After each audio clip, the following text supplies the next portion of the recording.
I want to record this now, even though I don't feel ready. No.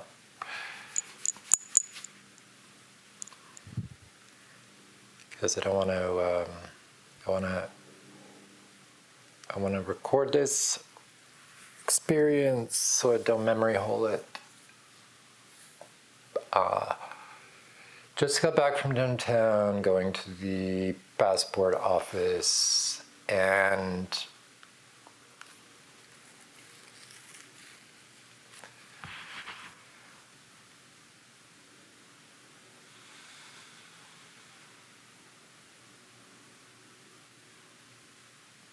at first it's fine. I'm just able to just kind of stroll in and just be whatever. But it's like subtly right away, like things are tightening up. I'm pulled out of myself, and then I'm kind of bouncing back, and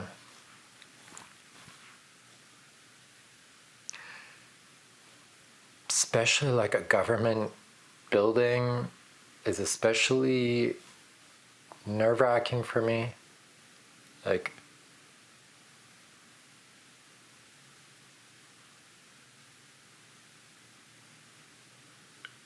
is it that I hate the government? Or what's going on there? I don't know exactly. It might be just my negative beliefs about the government. That's part of it. Probably doesn't help. But then sitting, waiting, I'm just kind of soaking up other people, trying to meditate, trying to just calm myself and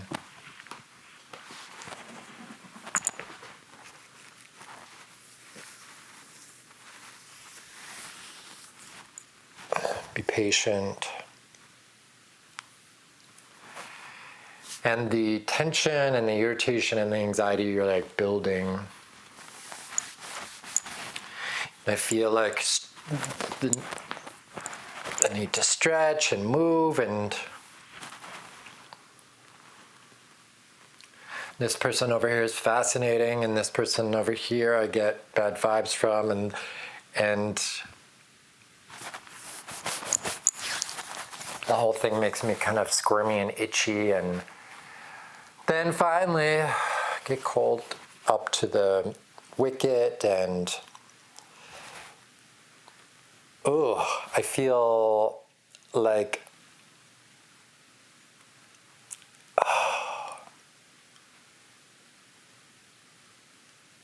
it's a mixture of not good feelings of like, the tone that's coming across. It's kind of like, you bad boy, you didn't cross your T, your dot, your I, and part of me is like, wants to say, F you, like, who do you think you are? And this whole thing is bullshit, and I shouldn't even have to go through this. Like,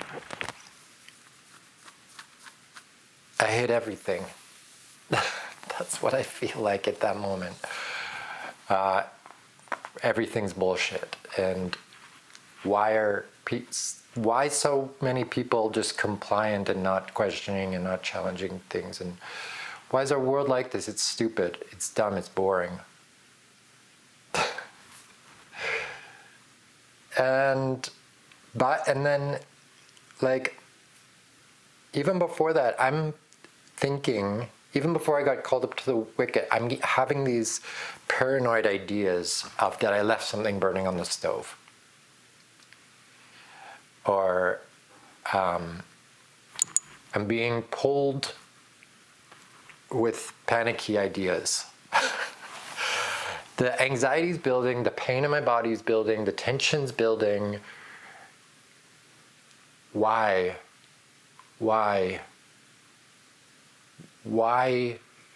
can't I just do like a normal human thing without being irritated and anxious. And I literally have to, like, after I get out of there, I have to, like, I feel I'm on the verge of a panic attack. Like, I want to freak out.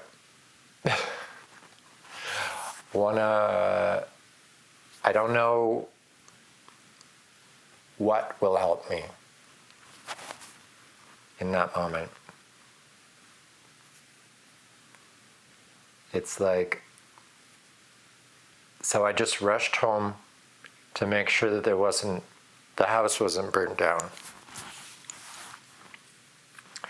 But on my way, I'm noticing, like, what is going on?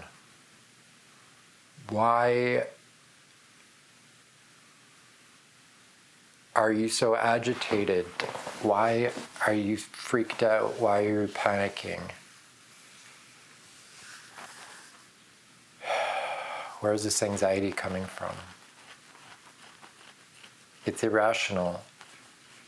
It's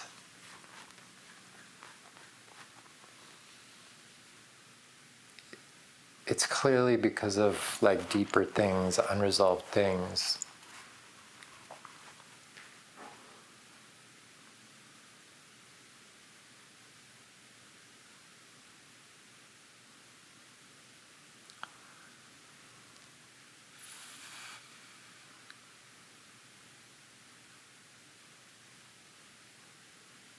I don't know. I don't know.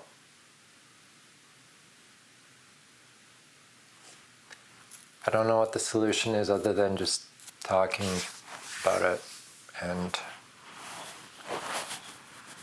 being with it and following its lead, I guess. Like,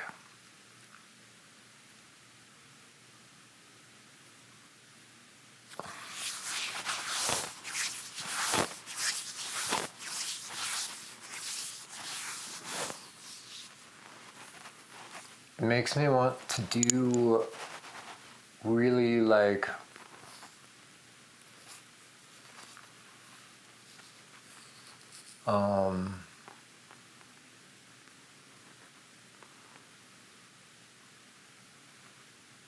extreme performance art.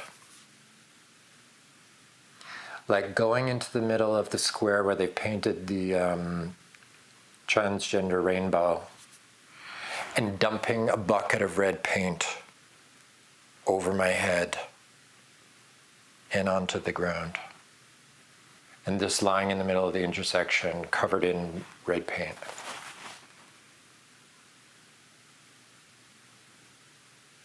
I'm not even sure what that would mean.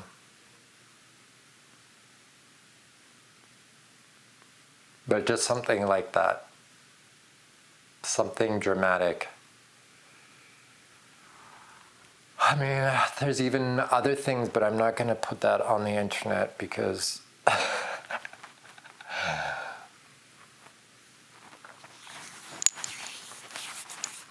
no. See, this is the thing. I am restrained. I am in control. I guess I'm not entirely in control, but I'm in control enough that I don't get thrown in prison. But part of me feels like, whatever, if I get thrown in prison, oh well. If I that's where I'm at now. I feel like the facing of death, which it's been almost worse, I think. Like sometimes, like the appeal of death is the ending of the suffering. So death isn't the worst thing. It's living while you'd rather be dead. Living in torture and suffering. And not knowing what to do about it. feeling completely helpless. And I think actually this is, the crux of the feeling for me, is being totally helpless and being victimized. Being powerless to resist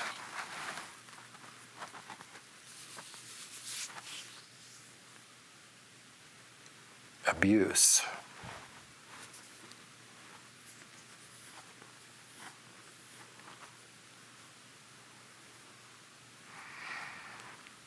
And, it's weird because I don't think the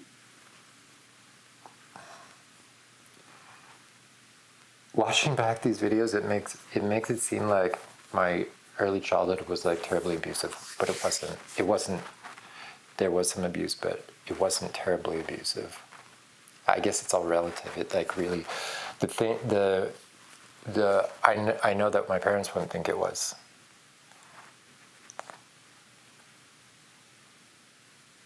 But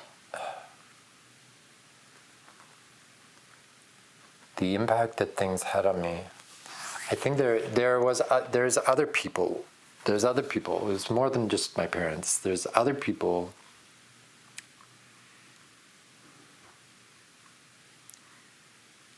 And there's also more to it. There's something deeper. And this is where sometimes I don't know what I'm picking up from other people, or the collective unconscious, or why. Because sometimes it just seems like bigger than my life experience. Yes, there's been life experience that is traumatizing for sure. But I wasn't like buried alive with dead cats. I wasn't, there's people that have had a lot worse, for sure. I don't know what my deal is.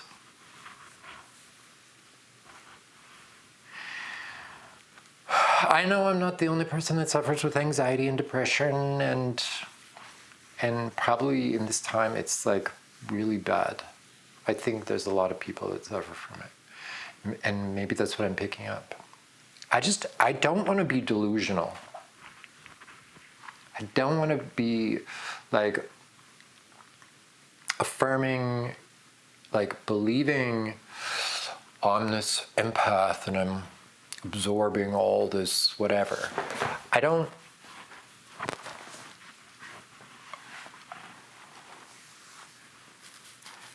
want to insist that that's the absolute truth.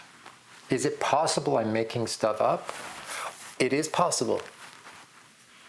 And that's also the troubling thing.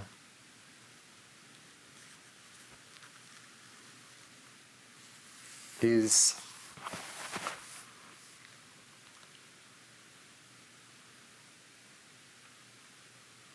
when you lose faith in the world, as far as the authorities, the psychologists, the doctors, the parents, the priests, when you lose faith in those structures and those authorities to tell you what reality is and what's real, then you're in a kind of no man's land of your own map making. You are on your own. You're on your own in the desert. And it's a brutal place. It's a place of initiation. It's a place of, finding your true authority. And damn it, I just want to find it and then be done with it. Have it, hang on to it, wield it like a club.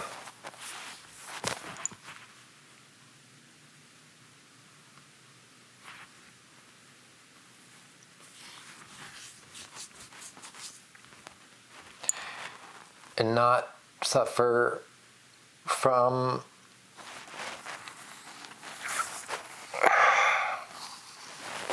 self-doubt and criticism.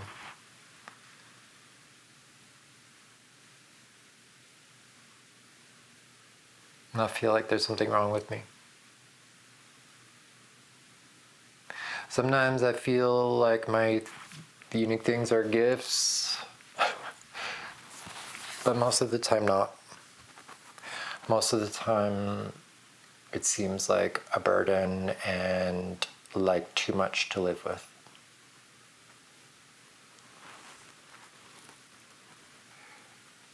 And I guess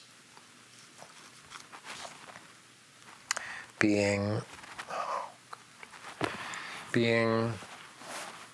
alone makes that worse. I mean, I guess it's about being alone. If I wasn't alone, then I'd be looking to that person for authority.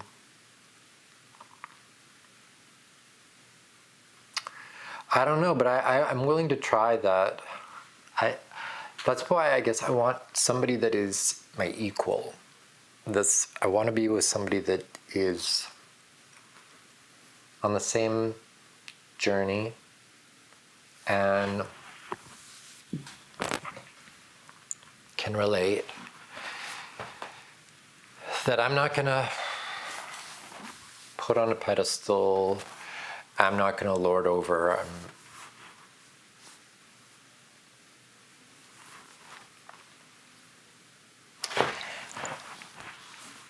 Anyways.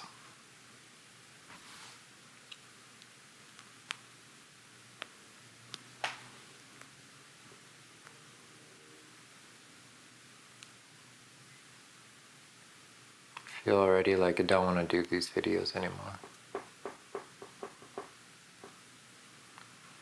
I feel like I want to shy away from it now. What's the purpose?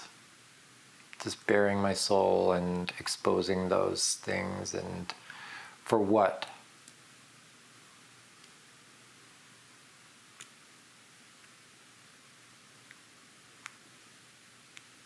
Why do I want to open it up even more?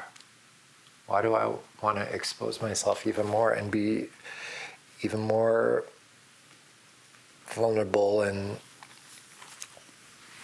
tender and raw? I guess the only thought is that that's how you get over it. That's how you work through it. That's how you heal.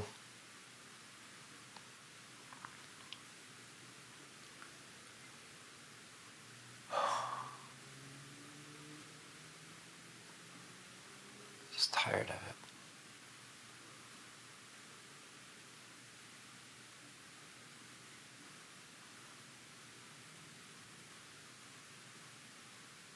Just want to feel good.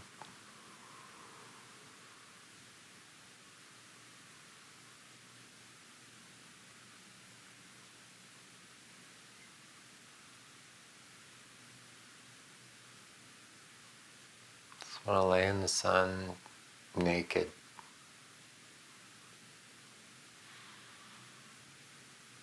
Just want to swim in the river. I just want to be with one person that I feel I can be myself with.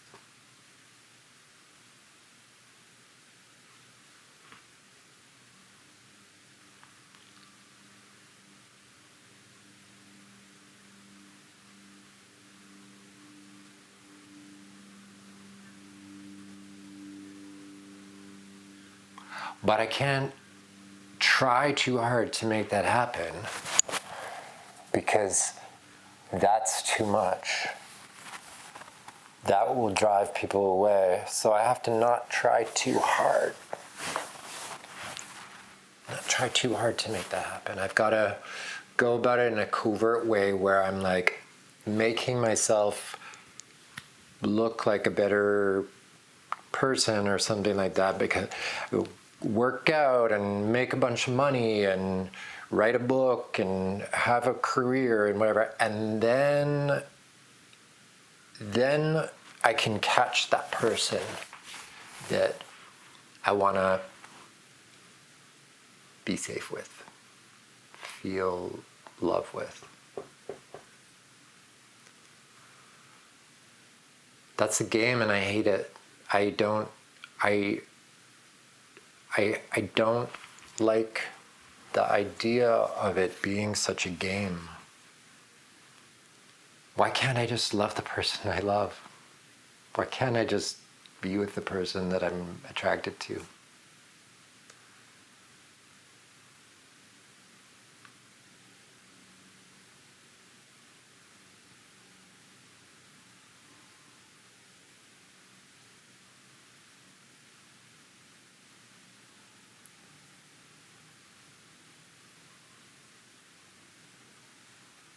The feelings are so immediate. The feelings are like, all of the feelings are so immediate, the good and the bad. Like in my bones, in my everything, right? In my skin, in the world around me, like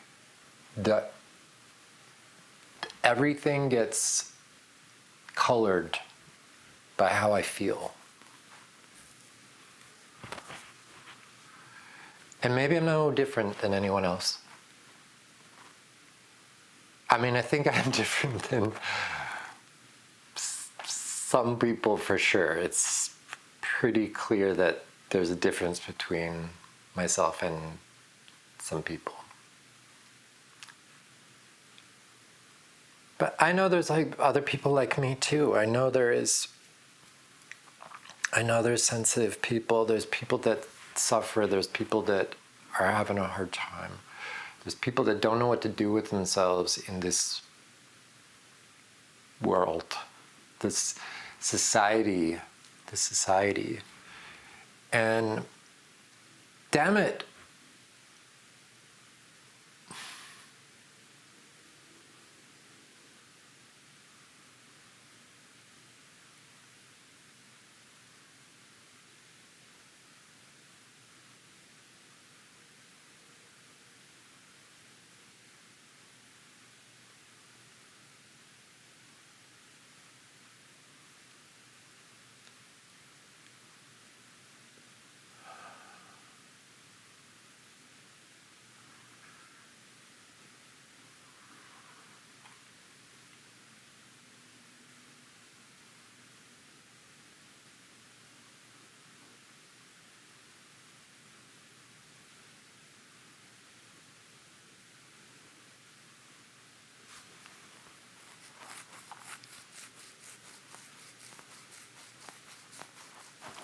I really won't let myself just express the emotion of frustration or whatever.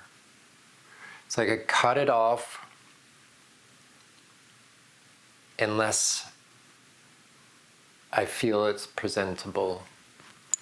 Like, unless I can say, oh, this is what we should do, this is the action we should take, or it's like couched in something presentable.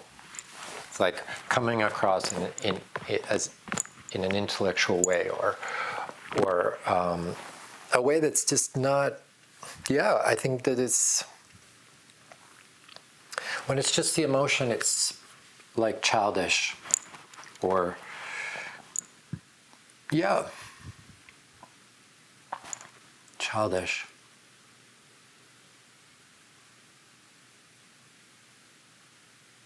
There's a time that I remember that I was an adult. I can't remember how old I was, but I was at my grandparents' house, and I had said to my parents that I saw this van that I really thought was the coolest thing, and it was for sale. It was down the street, and I didn't have the money for it, and I asked my parents to lend me the money, and my dad, I think, just said, well, I think he said, ask your mom.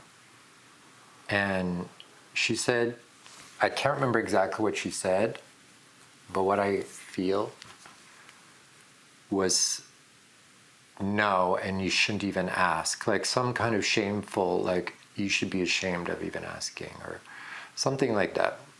That's the feeling. I don't remember the exact words. And I remember this feeling of welling up inside me where I wanted to cry. And that sounds like so irrational. Like, why would I cry? Because of that. But the excitement that I had about the van was irrational. It wasn't practical, as you know. It was just this like excitement, like the feeling that I had from the imagining. And I think, like, you know, I probably poured that out kind of quickly to the people that were around me, and then shut down and kind of shamed for it. And then the emotion of like humiliation and shame, and then me shutting that down, because crying about it would have been even more shamed. I know.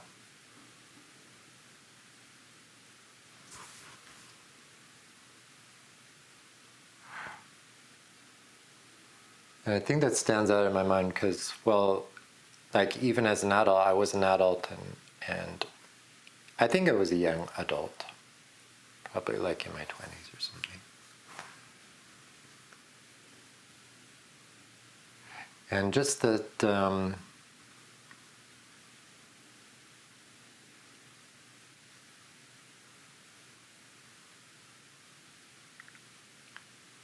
feelings of kind of humiliation and shame,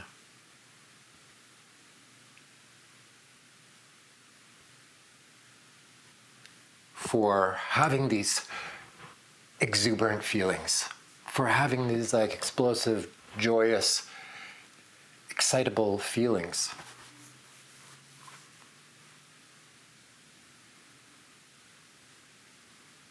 This creative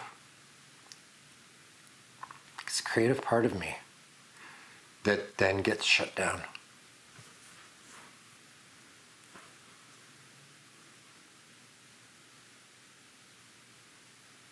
And cruelly.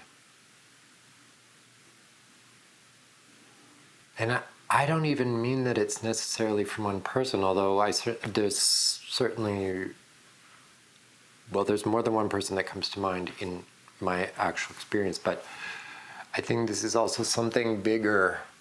This is something bigger that is almost archetypal. I want to say the devouring mother.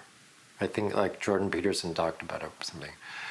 But it's something like that. It's something that this thing that haunts me is a sadistic feminine. It's like the opposite of the nurturing feminine that would be like, oh, all your emotions are good and you're safe to express yourself. You're safe to express your enthusiasm and excitement. This is the opposite. This is the opposite of that, of shame, humiliation, castration,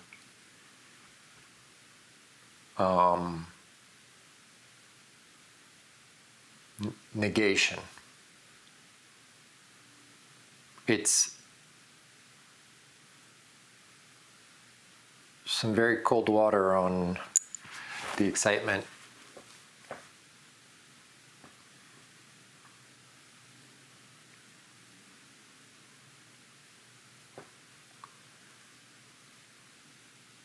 And I think that feels like that's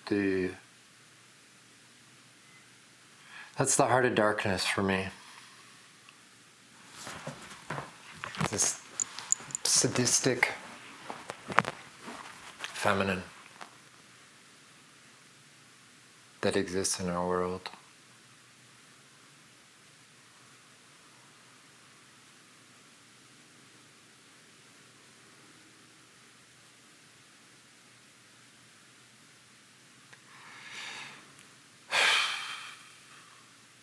It's a big topic. It's a big topic. It's a big deal.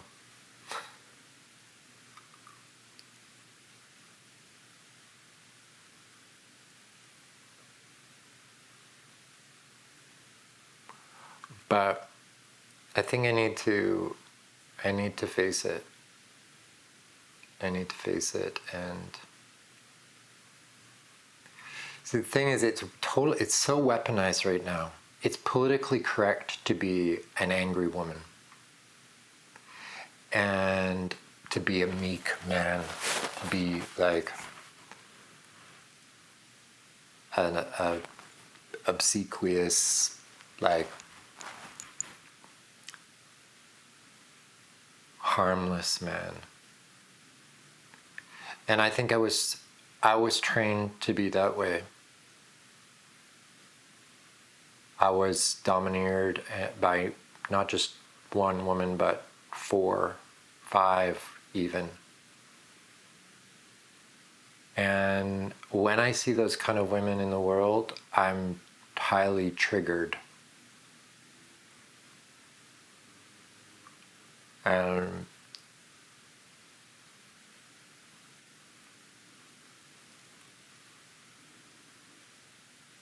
when I have to interact with them, I'm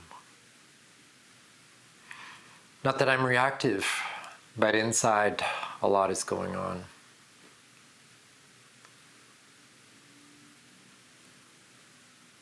And it's not even just with individuals. It's like it's bigger even than just individuals. It's like a force in the world. It's like a dark force. And it kind of haunts me.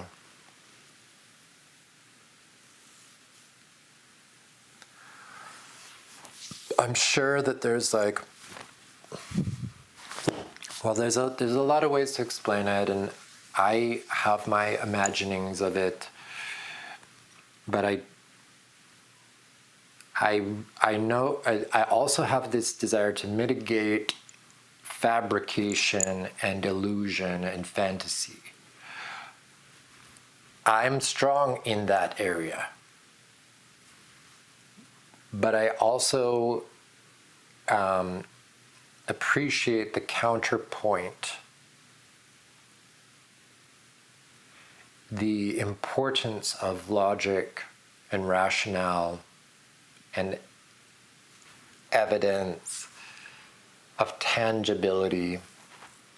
That's what this world is about. And this world is not real, but it's real while we're engaged in it. It's very real while we're engaged in it, very tangible and intense.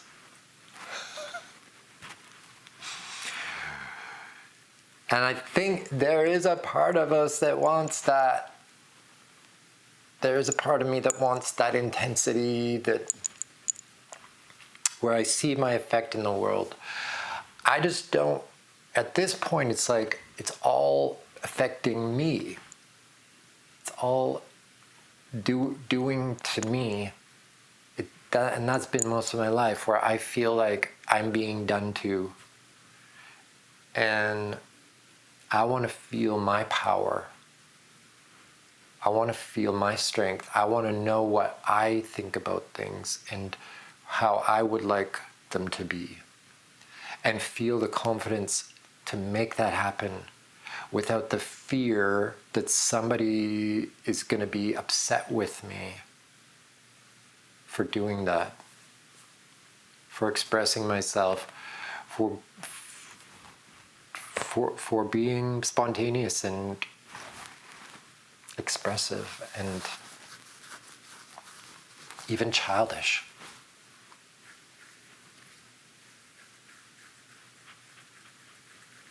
It's really this like deep pit of unpleasantness that plagues me, that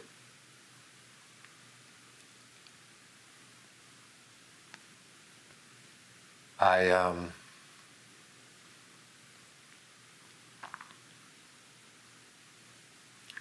don't even have words to describe it, really.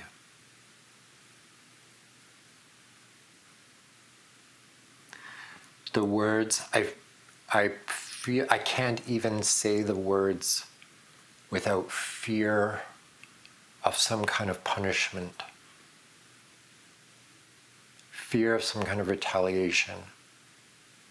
This is the crux of that. When I so badly want to be authentic and real, but there's times when I'm not. And I don't like that. But it's because of fear of punishment.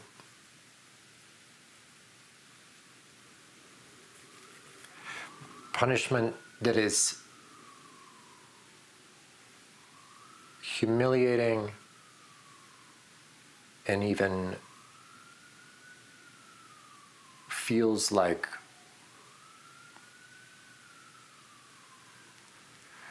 torture and torment and maybe even death.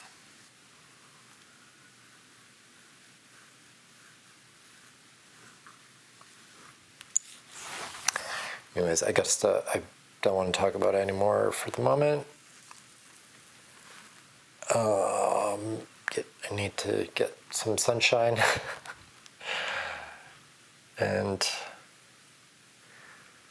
maybe food.